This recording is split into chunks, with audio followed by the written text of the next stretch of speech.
نیت کی اہمیت۔ حضرت حفصہ سے روایت ہے کہ رسول اللہ صلی اللہ علیہ وسلم نے فرمایا، من لم یجمع الصیام قبل الفجر فلا صیام لہ۔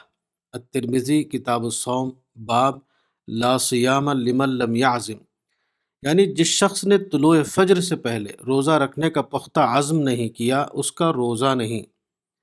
اس حدیث رسول سے روزے کے عمل میں نیت کی اہمیت معلوم ہوتی ہے۔ اس کا مطلب یہ ہے کہ روزے کا وقت شروع ہونے سے پہلے آدمی کو چاہیے کہ وہ شعوری طور پر اپنے اندر یہ ارادہ پیدا کرے کہ میرا آنے والا دن روزے کا دن ہوگا۔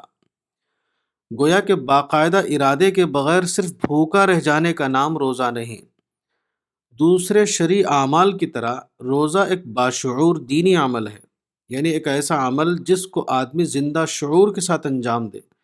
عمل کے دوران وہ اسی کے لیے سوچے، وہ اسی کی کیفیات میں جیے، وہ ان ربانی احساسات کو اپنے اوپر طاری کرے جو روزے کے دنوں میں ایک مومن سے خدا کو مطلوب ہے۔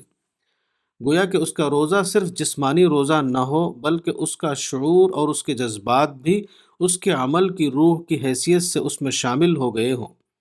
ایک سچا مومن جب زندہ نیت کے ساتھ اپنے روزے کا آغاز کرتا ہے تو اس کی سوچ بھی اسی رخ پر متحرک ہو جاتی ہے۔ وہ روزے کے بارے میں سوچتا ہے۔ بھوک اور پیاس کے تجربات کے دوران وہ اعلیٰ روحانی حقیقتوں کا تجربہ کرتا رہتا ہے۔ جب وہ قرآن کی تلاوت کرتا ہے یا نماز ادا کرتا ہے تو اس کی روزہ دارانہ زندگی اس کی تلاوت اور اس کی نماز میں ایک نئی روح پیدا کرنے کا سبب بن جاتی ہے۔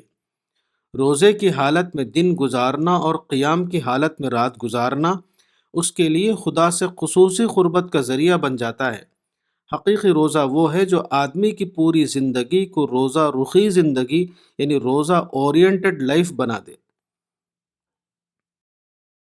کتاب صوم رمضان، مولانا وحید الدین خان، صفحہ نمبر 20۔